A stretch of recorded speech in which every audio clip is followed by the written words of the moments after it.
आज अगर भारत में किसी से भी तेज दौड़ने वाली महिला के बारे में पूछा जाए तो बच्चे बच्चे के मुंह पे सबसे पहले पीटी उषा का नाम आता है। पीटी उषा ने लगभग 2 दशकों तक भारत को एथलीट के खेल में सम्मान दिलाया है। पीटी उषा को किसी भी परिचय की आवश्यकता नहीं है।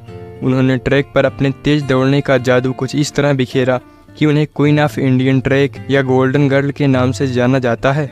पीटी उषा ने उस दौर में भारत को ओलंपिक और अन्य खेलों में गोल्ड मेडल जितवाया जब भारत देश में महिलाओं को अधिक छूट नहीं दी जाती थी। पीटी उषा का पूरा नाम पिलाउल्ला कांडी थेक्के प्राम्बिल उषा है। उनके पति का नाम श्रीनिवासन और बेटे का नाम उज्ज्वल है। उनकी ऊंचाई 5 फीट 7 इंच। उनके बालों का रंग काला और आंखों का रंग काला है। इनका जन्म 27 जून 1964 में केरल के पय्योली नाम के एक गांव में हुआ था। उनके पिता का नाम EPM पीतल है। उनकी माता का नाम TB लक्ष्मी है। कक्षा 1 से कक्षा 7 तक उन्होंने अपनी स्कूल शिक्षा केरल के कोझिकोड के त्रिकोटपुर AUP स्कूल में की। पीटी उषा बचपन से बहुत पतली और शारीरिक रूप से बहुत ही कमजोर थीं, मगर अपनी प्रारंभिक शिक्षा के दौरान उन्होंने अपने स्वास्थ्य को सुधारा और उसके बाद लोगों को उनके अंदर एक एथलीट नजर आने लगा। 1976 में केरल के कन्नूर में सरकार ने एक सरकारी एथलीट सेंटर शुरू किया। उस वक्त पीटी उषा 12 साल की थी जब उनका चयन कन्नूर के इस एथलीट सेंटर में हुआ था। यहाँ पर ट्रेनिंग पूरी करने के बाद उन्होंने 1979 में पहली बार नेशनल एथलीट कंपटीशन में जीत हासिल की। यह वह समय था जब पीटी उषा ने पहली बार दौड़ के क्षेत्र में गोल्ड मेडल हासिल करके अपने क्षेत्र का नाम रोशन किया। इसके बाद पीटी उषा ने अलग अलग तरह की प्रतियोगिताओं में हिस्सा लेना शुरू किया और हर जगह देश के लिए गोल्ड मेडल जितवाया। पीटी उषा के अंदर एथलीट की कला कूट कूट कर भरी थी। इस बात का अंदाजा इसी से लगाया जा सकता है कि उन्होंने बहुत कम उम्र में बहुत सारे एथलीट रिकॉर्ड को कायम किया। मात्र 13 साल की उम्र में 1977 में पीटी उषा ने केरल राज्य में राष्ट्रीय एथलीट प्रतियोगिता में एक राष्ट्रीय रिकॉर्ड कायम किया। पीटी उषा ने 1979 में सबसे पहले नेशनल लेवल पर गोल्ड मेडल जीतकर खुद को अंतर्राष्ट्रीय खेलों के काबिल बनाया।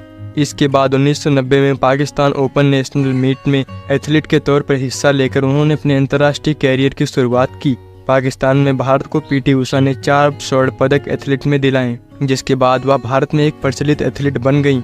इसके बाद 1990 में 16 साल की उम्र में इन्होंने मास्को ओलंपिक में एथलीट प्रतियोगिता में हिस्सा लिया। वहां सबसे कम उम्र वाली महिला बनी जिन्होंने ओलंपिक में हिस्सा लिया और फाइनल में अपना स्थान बनाया। लॉस एंजेलिस ओलंपिक में यह पहली बार महिलाओं के लिए बांधा दौड़ को लाया गया, जिसमें 400 मीटर बांधा दौड़ में हिस्सा लेकर इस रेस को 55.42 सेकंड में खत्म करके इसे इंडिया का नेशनल रिकॉर्ड बनाया, जो आज भी कायम है।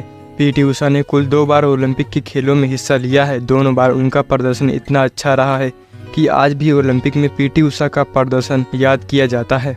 पीटी उषा ने अंतर्राष्ट्रीय स्तर पर 102 मेडल जीते हैं, जिसमें 46 गोल्ड मेडल। उषा एक ही प्रतियोगिता में 6 गोल्ड मेडल जीतने वाली खिलाड़ी हैं।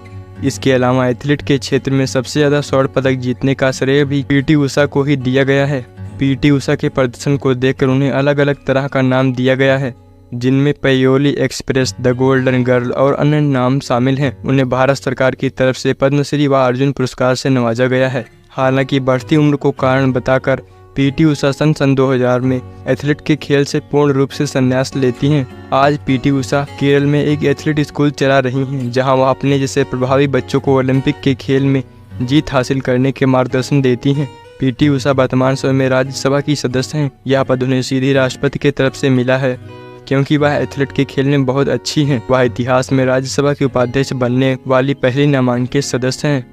विभिन्न प्रकार के मीडिया इंटरव्यू में उन्होंने यह बात साबित की है कि उन्हें किसी तरह से राजनीति में अपना कैरियर नहीं बनाना है। पीटी उषा ने लगभग 2 दशक तक सबसे तेज दौड़ने वाली महिला के रूप में भारत को बहुत सम्मान दिलाया है। गाइस, आप लोग कमेंट करके बताइए कि आपको यह वीडियो कैसा लगा। अगर वीडियो अच्छा लगा तो वीडियो को लाइक और चैनल को सब्सक्राइब जरूर करें। धन्यवाद। जय हिंद, जय भारत।